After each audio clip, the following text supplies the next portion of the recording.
Hello everyone, अभिनव नाम है मेरा। स्वागत करता हूं आप सबका एक बार फिर से आपके अपने YouTube channel let's talk with Abhinav में। आज हमारे साथ जो बात करने के लिए आए हुए हैं उनका नाम अमन कश्यप है। ये यूपीएससी ईपीएफओ से इन्फोर्समेंट ऑफिसर बने हैं और एसएससी सीजीएल 2020 से इन्हें AAO मिली है और ऑल इंडिया रैंक इनकी 5 है। ऑल इंडिया रैंक 5 मतलब अब थोड़े दिनों में इनको जो स्टेट चाहिए वो शायद मिल जाएगा AAO से, CAG AAO में। तो स्टार्ट करते हैं, जानते हैं इनके बारे में कि इन्होंने कैसे तैयारी किया है, क्या क्या इनकी स्ट्रेटेजी रही थी, इनका फैमिली बैकग्राउंड क्या है, वगैरह वगैरह सब कुछ जानते हैं। तो सबसे पहले थैंक यू सो मच अमन, यहाँ आने के लिए, अपना टाइम देने के लिए। बहुत लोगों को एक्चुअली नीड होती है ऐसे लोगों की जो जॉब लेकर अपनी स्ट्रेटेजी बताए। तो पहले अपने बारे में कुछ बताइए आप। First of all thank you so for having me here. एक शॉर्ट फॉर्मल इंट्रो अगर दूँ तो my name is Aman Kashyap, as you know I am a resident of Bihar district Jahanabad. I have completed my schooling till intermediate from my hometown itself and I have pursued graduation as a bachelor degree in commerce from BHU Banaras Hindu university Varanasi. ये बिहार के एक छोटे से district Jehanabad से आते हैं और एक ऐसी जगह से यूपीएससी क्रैक करना, देन सीजीएल में ऑल इंडिया रैंक 5 लाना, कैसा फील होता है? घर वालों का क्या रिएक्शन था? They are so proud of me. Actually होना भी चाहिए। मैं खुद आपके सामने बैठ के प्राउड फील कर रहा हूँ तो उन्हें होना ही चाहिए। They are like boasting of everyone. वो तो बस घूम रहे हैं चौड़े में। पेरेंट्स को बहुत कम मौका मिलता है। कुछ एजुकेशनल बैकग्राउंड के बारे में बताइए कि आपने, जैसे आप ग्रेजुएशन में कैसे थे पढ़ने में, या 10th 12th में क्या मार्क्स थे आपके? एकेडमिक बैकग्राउंड के बारे में बात की जाए तो अच्छी रही है मेरी एकेडमिक बैकग्राउंड।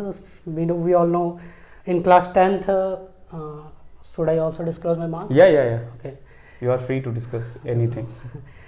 क्लास 10th में मुझे 9.6 CGPA मिला था, जो कि या दैट्स ग्रेट, बट मिल जाती है वैसे नॉर्मली हम लोगों को। And in class 12th in intermediate I had pursued ICOM और वहाँ पे मुझे 91% मिली थी। And in graduation I got 78%, I think 78%। So but वैसे ऑनेस्टली अगर बताऊँ तो क्लास 10th तक तो मेरी वही हार्ड मेंटलिटी थी कि जो हमारे दोस्त हैं, अभी जैसे क्लास 10th के बाद मैंने आकाश के लिए भी अप्लाई किया था, फिटजी के लिए अप्लाई किया था, जैसे सारे बच्चे करते हैं। बिकॉज ये स्पेशली इन बिहार और जहाँ से मैं बिलोंग करता हूँ, वहाँ पे लोगों को उतनी स्कोप्स के बारे में पता ही नहीं है। They don't know about varied options. There is a lack of, वो बोलते हैं करियर मेंटरशिप, वो करियर अवेयरनेस भी नहीं है वहाँ पे और उनको बहुत चीज़ों के बारे में नहीं पता है। सो आई वॉज ऑल्सो लाइक कि हमें भी इंजीनियरिंग करनी है, फिटजी करनी है, आकाश में जाना है ये। But the moment I took commerce in intermediate and वहाँ से फिर एक टर्निंग पॉइंट जो होती है लाइफ में वो स्टार्ट हुई हमारी। बिकॉज वो एक अलग फील्ड थी commerce. It was like it is made for me commerce. और 11th 12th से मेरी एक्चुअल स्टडीज स्टार्ट हुई है, जिससे मैं ये अप्रिसिएट करता हूँ खुद को कि yes I have studied in commerce that much. इतने अच्छे मार्क्स थे 10th में और फिर 12th में आपने कॉमर्स लिया। बिहार में या फिर बहुत जगह ऐसी मेंटेलिटी है कि साइंस लेना चाहिए अगर पढ़ने में अच्छे हो, तो घर वालों ने कैसे रिएक्ट किया था? दे सपोर्टेड यू और I too felt these embarrassment sometimes. जैसे घर वाले तो मेरे बिल्कुल फ्री थे कि आपको जो मन है आप वो करो, आप अपने हिसाब से चलो। But there are some relatives and some acquaintances, they were like अरे यार तुम तो पढ़ने में ठीक ठाक थे तो तुमने कॉमर्स क्यों ले लिया, अब क्या ही बनोगे कॉमर्स लेकर, एक बहुत ज़्यादा चार्टर्ड अकाउंटेंट बनोगे। दीज वर देयर लाइन्स कि ये आप कॉमर्स लेकर। लो मेंटेलिटी है कि अच्छे मार्क्स है तो आपको साइंस लेना है, इंजीनियरिंग करना है। भैया सबको नहीं करना होता है, ठीक है? सबको लाइक कि सीजीएल में सबको एमईए नहीं चाहिए, सबको सीएसएस नहीं चाहिए। इट्स ऑन यू कि आप क्या लेना चाहते हो। गवर्नमेंट जॉब में क्या जर्नी रही है? कब पता चला आपको कि आप गवर्नमेंट जॉब करना चाहते हो, या कब आपके मन में आया कि इसकी तैयारी करनी है? कैसे स्टार्टिंग से लेके अब तक आपने कौन कौन से एग्जाम्स दिए हैं, कैसे स्टार्ट किया था आपने? अगर बिगिनिंग से बताऊं तो मेरी जर्नी तो जब मैं कॉलेज में था उस समय ही स्टार्ट हो गया था ये गवर्नमेंट जॉब के लिए। वैसे कई लड़कों की और कई लड़कों की तरह मेरी भी एक कंप्लेन रहा करती थी कि जैसे हम लोग बोलते हैं कि कॉलेज में वो एकेडमिक अपलिफ्टमेंट मिला नहीं हमें। जैसे हम लोग होता है 12th तक जिस स्पीड से हमारा एकेडमिक चल रहा होता है, कॉलेज में जाके वो एक रुक सी जाती है। बट कॉलेज में वो एकेडमिक अपलिफ्टमेंट से बहुत ज़्यादा मिलता है। We got to know about the world कि हाँ क्या है वर्ल्ड अफेयर्स, आप दुनिया को जानते हो। Till 12th I was like a bookish insect, you can say कि एक किताबी कीड़ा था, बस जो किताब में उससे ज़्यादा कुछ नहीं। And in college I got to know about these options, और आप किसके साथ 24/7 टाइम स्पेंड करते हो, because I was also hosteller in BHU। और एक और एस्पेक्ट मैं ऐड करना चाहूँगा, ऐसे तो ये थोड़ा बोस्ट ऑफ लगता है, but in BHU entrance exam टू एक एंट्रेंस एग्ज़ाम होता है BHU में अंडर ग्रेजुएशन का, वहाँ पे भी मेरा रैंक फर्स्ट था। I mean rank 1 all over India. अरे वाह, ये तो मतलब स्कॉलर रहे हैं ये। मैं कहने वाला था ये कि BHU में जाके ग्रेजुएशन करना भी अपने आप में एक अचीवमेंट है। वहाँ से मतलब उसमें उनके यूनिवर्सिटीज़ कॉलेजेस में एडमिशन लेना ही बड़ी बात है। ये गवर्नमेंट जॉब में कैसे, कब आपने स्टार्ट किया था, कौन सी ईयर में स्टार्ट किया आपने? इन 2019 मेरा ग्रेजुएशन कंप्लीट हुआ। आपने 2019 में ग्रेजुएशन कंप्लीट हुआ, और 2020 से मैं गवर्नमेंट जॉब कॉम्पिटिटिव एग्ज़ाम्स की तरफ मेरी रुझान बढ़ने लगी। पहले तो मैं एक क्रॉस रोड में था। We all commerce students know one thing, chartered accountancy. मैंने भी किया था वो, मैंने फंडामेंटल, जिसको पहले CPT बोला करते थे, CPT क्वालिफाई किया था, फिर IPCC के लिए रजिस्टर भी कर लिया था। और उसके बाद फिर पता नहीं क्यों एक क्रॉस रोड पे कि नहीं हमें ये भी करना है, बट हमें इंग्लिश भी पढ़ने में अच्छा लग रहा है, मुझे GS भी अच्छी लग रही है पढ़ने में। आई वॉज लाइक कि हमें ये भी पढ़ रहे वो भी पढ़ रहा, 3-4 महीने ऐसे ही चले थे। देन आई वॉज लाइक कि नहीं, एक डायरेक्शन तो चुनना पड़ेगा, ऐसे तो नहीं जा सकता। And after that I pursued this competitive examination sector. पहले तो मैं इसको जैसे बाकी लोग करते हैं जो कि बहुत ज़्यादा हाईली मोटिवेटेड होते हैं कि एक बैकअप ऑप्शन की तरह रखते हैं। If they are into competitive exam, सभी का सबसे अल्टीमेट एम वही होता है कि हमें CSE करना है, UPSC करना है, वही जान, that is the highest mental. सबको तो वही जाना है, no one want to compromise in life. तो मेरा भी वही था कि UPSC CSE करना है, और एक बैकअप प्लान तो रखना पड़ेगा, because I am the eldest son in my family. Eldest son की एक रिस्पॉन्सिबिलिटी होती है, आप ऐसे नहीं कि बस चलते जा रहे हो अनसर्टेनिटी में। तो उसी तरह मेरी SSC की जर्नी स्टार्ट हुई as a backup plan, but ये बैकअप कब एक्सटेंड होकर 3 साल हो गए पता भी नहीं चला। ये SSC will take your time. पहला एग्जाम आपने कौन सा दिया था गवर्नमेंट जॉब में? गवर्नमेंट जॉब में मेरा फर्स्ट एग्ज़ाम था SSC CPO। ओके। उसमें आप कुछ लेवल निकले थे आपके? प्री क्वालिफाइड किया था मैंने SSC CPO में, फिर फिजिकल के लिए बुलाया गया था, but I didn't appear there. Okay. CHSL भी दिया आपने? CHSL 19 में दिया मैंने, वो भी हो गया था आपका? Yes, I have cleared CHSL। Okay. और देखो, CGL से निकाले हुए AAOs बंदे काफ़ी आ चुके हैं, और हमने बहुत स्ट्रेटेजी उनके बारे में ऑलरेडी जान लिया है। इन्होंने UPSC EPFO निकाला है, इन्फोर्समेंट ऑफिसर, जो अपने आप में एक बहुत बड़ा अचीवमेंट है, क्योंकि UPSC का टैग लगना आपके साथ यही एक बड़ी चीज़ है। तो ये जो इंटरव्यू है, मैं ज़्यादा फोकस करूँगा EPFO की तरफ कि आपने EPFO की तैयारी कैसे किया है, और बहुत लोगों को EPFO के बारे में शायद पता भी नहीं होगा। तो पहले तो आप इस एग्ज़ाम के बारे में बताइए कुछ। सबसे पहले तो मैं EPFO ऑर्गेनाइजेशन के बारे में बताना चाहूँगा। EPFO ऑर्गेनाइजेशन के बारे में कई लोगों को नहीं पता होता है, और इन्फोर्समेंट ऑफिसर पोस्ट के बारे में तो वैसे भी लोगों को नहीं पता होता है। They confuse it with ED, enforcement directorate, but it is different. It is employees provident fund organisation which comes under the ambit of ministry of labour and employment. तो इनका बेसिकली काम क्या होता है कि जो फैक्ट्रीज़ या जो भी ऑर्गेनाइज सेक्टर वर्क्स हैं, वहाँ पे जो फैक्ट्री ओनर्स या कंपनी ओनर्स ये PF से रिलेटेड लॉज को अच्छे से फॉलो कर रहे हैं या नहीं कर रहे हैं, ये इनका कंप्लायंस इनको देखना होता है EPFO को। And this post EO, enforcement officer, it is also said as the eyes and ears of the organisation, because these are equipped with field roles. इनको फील्ड में जाना होता है। काफ़ी रिस्पॉन्सिबल जॉब है, और पावरफुल भी है। UPSC का टैग है तो पावरफुल होगा ही। कितने लेवल होते हैं इसके एग्ज़ाम में? इस एग्ज़ाम, ये बेसिकली एक डायरेक्ट रिक्रूटमेंट एग्ज़ाम थी। तो इसमें एक पेपर, ऑब्जेक्टिव टाइप पेपर हुआ, that was of 250 marks. Objective type 250 marks का पेपर होगा। And then came interview was conducted by UPSC panel, जो UPSC CSE की इंटरव्यू लेती है जो पैनल्स, तो नॉर्मली वो पैनल से इंटरव्यू ले रही थी, तो इट वाज तो काफ़ी अच्छा एक्सपीरियंस था। एक्सपीरियंस तो काफ़ी अच्छा रहा। अगर स्ट्रेटेजी के बारे में बात करें तो आपने जैसे CGL की तैयारी की तो उसका भी बहुत हेल्प मिला होगा UPSC EPFO में, नो डाउट। या ठीक है, तो सब्जेक्ट वाइज कैसे टैकल किया आपने और कैसे बच्चों को करना चाहिए? आप जो देख रहे हैं आपको, अगर उनसे आपको उन्हें बताना हो कि कैसे तैयारी करनी है, स्टार्टिंग विद मैथमेटिक्स, और आपने कैसे किया, बच्चों को कैसे करना चाहिए, और कौन सी किताबें हैं जो आपने पढ़ी थी? ओके वैसे तो मेरी प्रिपरेशंस थोड़ी अनऑर्गेनाइज्ड वे में रही। मैं लोगों को सजेस्ट करूँगा इतना अनऑर्गेनाइज्ड वे में मत रहना, थोड़े प्लानिंग कर लेना, क्योंकि मैंने भी स्टार्टिंग में कई गलतियाँ की हैं। जैसे SSC की प्रिपरेशन के पहले मैं क्या था कि लूज एंड बस पढ़ रहा था। मैंने क्वेश्चन पेपर तक नहीं देखा था SSC का, ये क्या आता क्या है।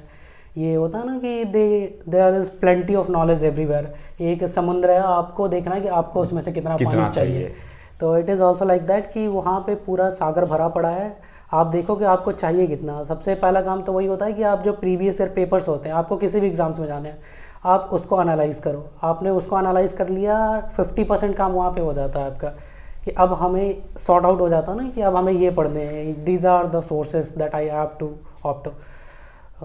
तो अभी जैसे इसको ब्रेक इवन करके अगर ब्रेकआउट करके बताया जाए तो फॉर मैथ्स मैंने तो पहले कॉन्सेप्ट क्लियरिटी पे फोकस किया था। तो एक यूट्यूब चैनल था, मैं उसको फॉलो कर रहा था। इट वाज नाम बता सकते हो आप?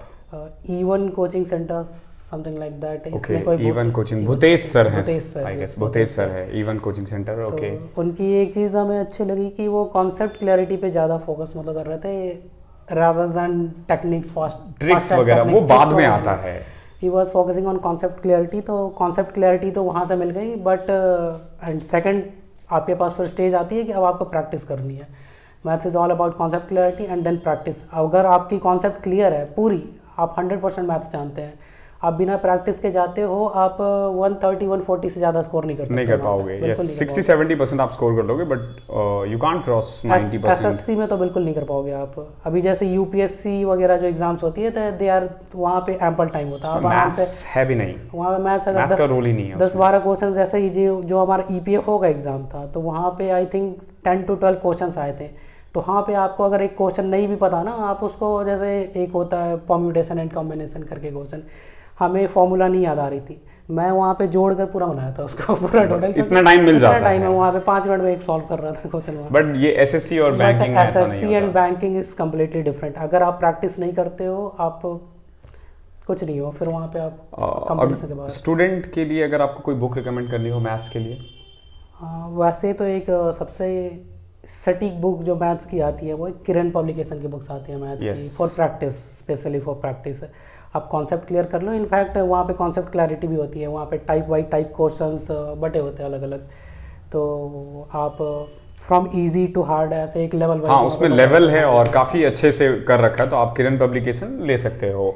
इंग्लिश के लिए कैसे आपने टैकल किया? इंग्लिश के लिए इंग्लिश के लिए वैसे मेरा तो इंग्लिश बैकग्राउंड था, CBSE बैकग्राउंड, तो कॉम्प्रिहेंशन में तो ऐसा कोई प्रॉब्लम हुई नहीं हमें। एक थोड़ी सी प्रॉब्लम होती है हम लोगों को कि भले ही आप इंग्लिश बैकग्राउंड की हो, बट आपकी वोकैब उतनी अच्छी नहीं होती है, आपको वोकैब तो बिल्ड करना होता है। एंड यहाँ पे वोकैब का तो काफ़ी रोल होता है SSC के एग्ज़ाम में। अगर आप वोकैब करते हो तो आई थिंक 8 to 10 क्वेश्चंस तो वोकैब से आ ही जाते हैं, from antonyms, synonyms, one word. हाँ, अगर आप प्री की बात करो तो 10 मार्क्स, मेंस में तो पहले और ज़्यादा होते थे, बट अब तो पैटर्न चेंज हो गया। ओके, और परसेंटेज में अगर कैलकुलेट करें तो वो बहुत सिग्निफिकेंट होता है। तो आपको वोकैब बिल्ड करना पड़ेगा। और वोकैब के लिए तो मैंने एक बुक ऑप्ट किया था, वो था वर्ड पावर मेड इजी करके एक बुक। बहुत अच्छी बुक है, काफ़ी लोग रिकमेंड करके जाते हैं। यस, बहुत लोग रिकमेंड मेरे पास आते हैं।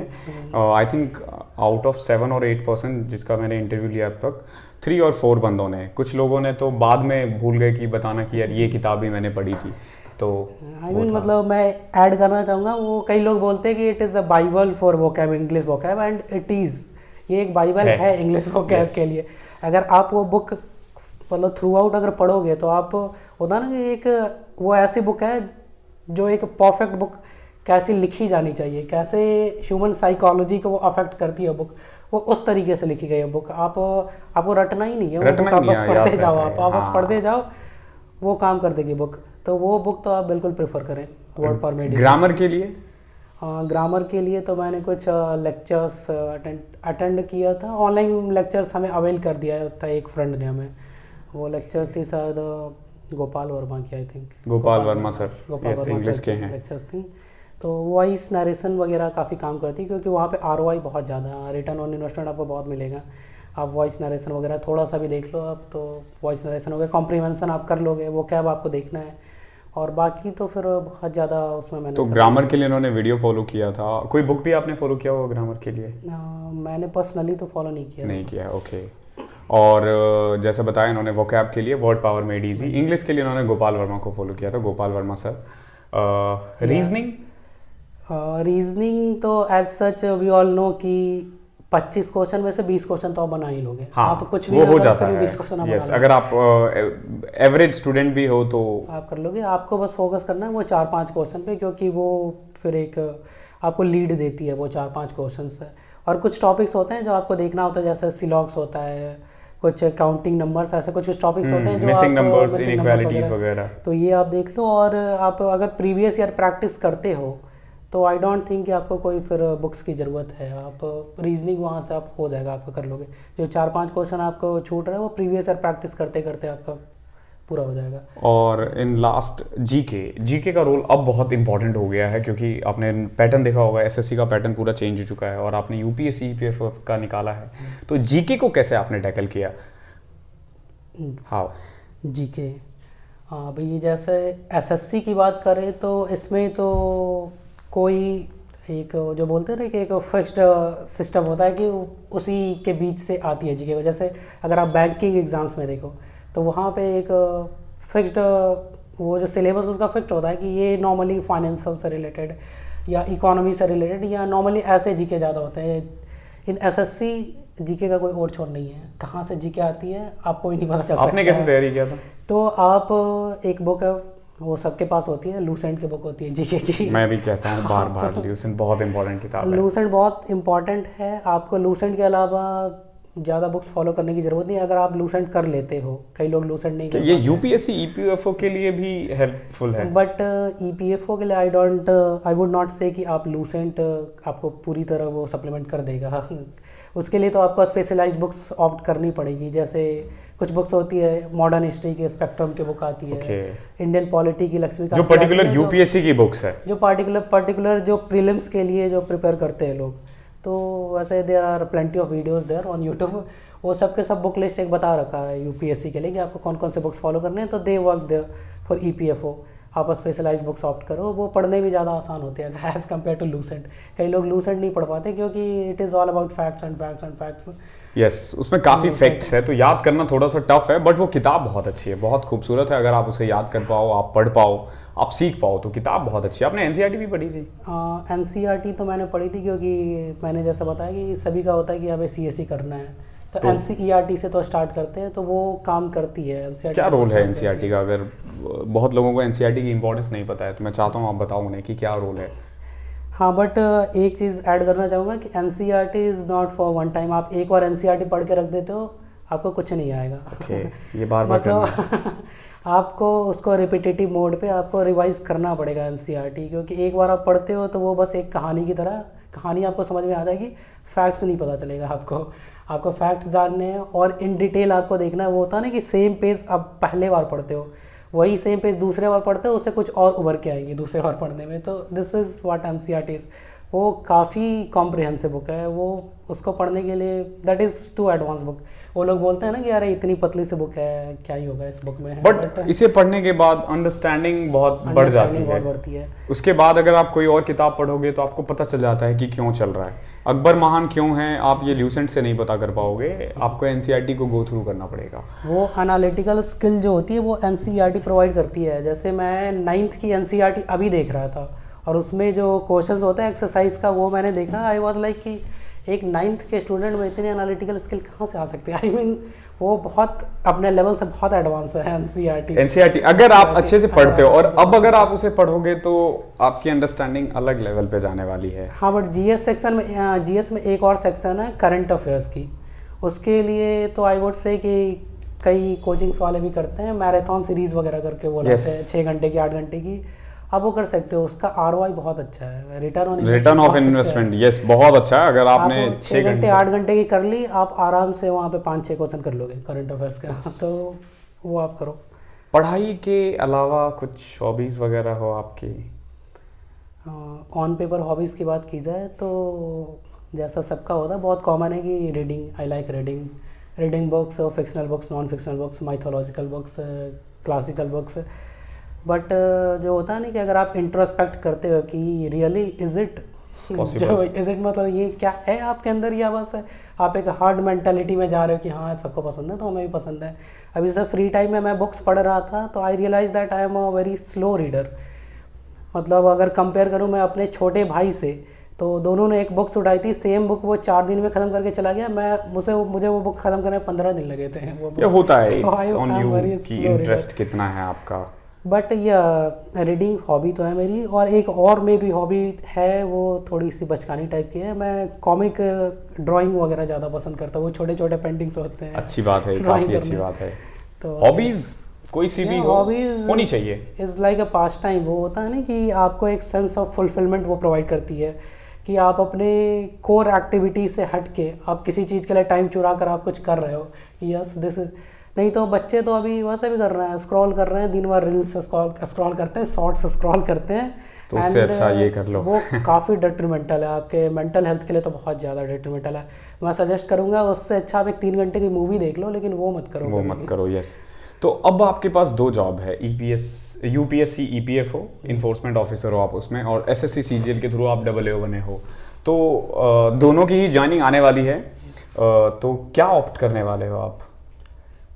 वैसे तो मैंने दोनों जो पोस्ट होती है, एक EPFO इन्फोर्समेंट ऑफिसर की और एक CAG की असिस्टेंट ऑडिट ऑफिसर की, AAO की, they are kind of same on every levels. I have compared both the jobs. Grade pay level, work profile, authority, responsibility kind of same.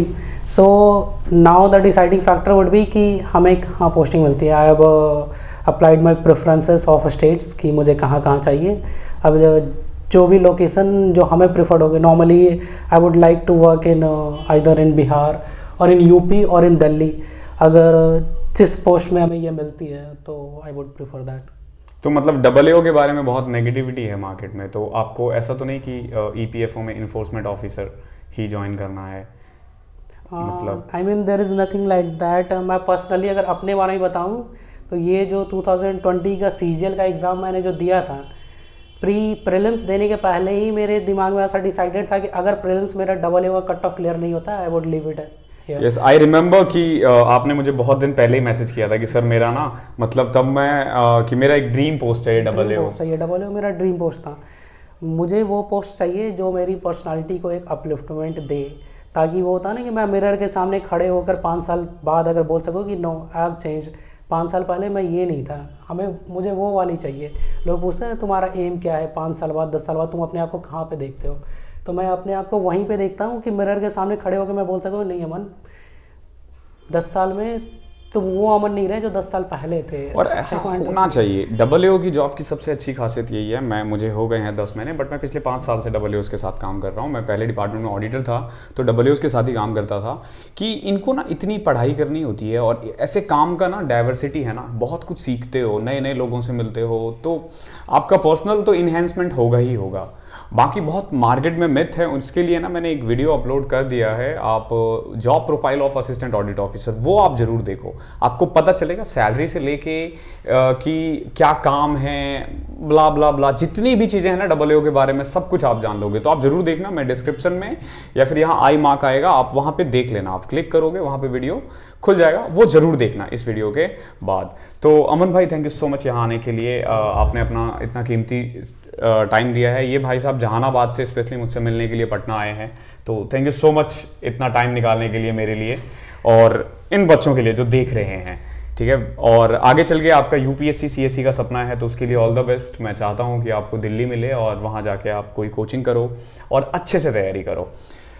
तो इसमें इतना ही था, आई होप आपको पसंद आया होगा। अगर पसंद आया है तो ऐसे और भी काफ़ी सारे इंटरव्यूज़ मैंने अपलोड किए हैं, उन्हें देखो, सीखो उनसे।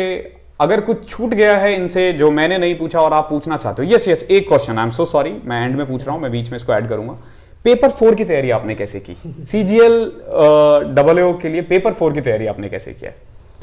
अभी जैसे मैंने बताया कि मेरा बैकग्राउंड ही कॉमर्स का था, तो बहुत ज़्यादा तो मेहनत नहीं करना पड़ा हमें उससे पेपर 4 के लिए। लेकिन people who are from non commercial background, उनके लिए अगर पेपर 4 के बारे में मैं बताऊं तो देयर आर सम बुक्स।